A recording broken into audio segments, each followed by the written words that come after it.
invite tous les candidats de la circonscription numéro 1, donc les candidats de tous les partis qui ont été enregistrés et les candidats indépendants aussi.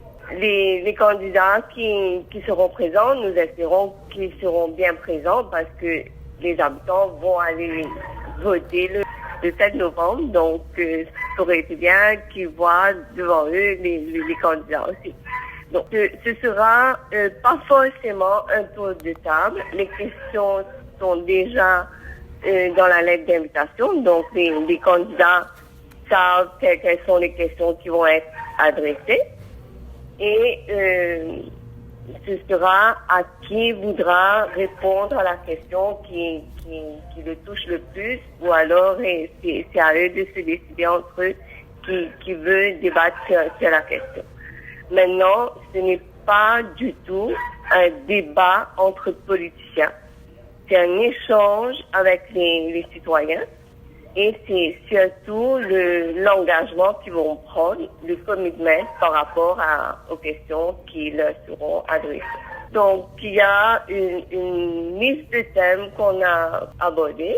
Par exemple, les dispensaires, non, nous en avons 2 à Pointe-aux-Trembles, et de revoir, de rénover, d'étendre un peu plus les facilités qui peuvent être données aux habitants ici. Parce que bien souvent, il y a des soins qui ne sont pas disponibles ou des médicaments qui ne sont pas disponibles.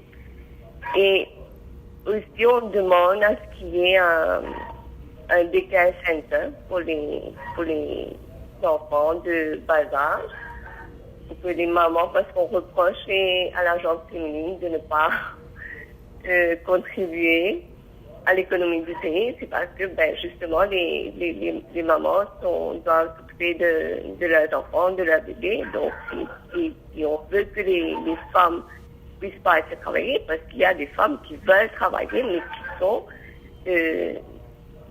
il n'y a personne pour garder leur enfant, leur bébé. Donc on demande à ce qu'il y ait ce genre de facilité à Pointe-aux-Trembles aussi. Puis, plus de 2 ans, le collectif adresse plusieurs questions. Donc, on était partis, nous, surtout, donc la fondation du collectif même, est partie de la pollution de la zone industrielle de la Tonkennec. Et nos activités se sont étendues sur toute la région de Pointe-aux-Trembles parce que c'est-à-dire que la zone industrielle jouxte plusieurs quartiers de Pointe-aux-Trembles, donc qui fait que presque tout Pointe-aux-Trembles est affecté par la zone industrielle. Maintenant, les autres questions sont les questions qui reviennent bien souvent vers nous ou à travers la presse. Donc, ce sont les questions que nous adresserons mardi prochain. C'est dans l'enceinte de la paroisse de Sainte-Marie-Madeleine et à 6h de l'après-midi, mardi 29 octobre.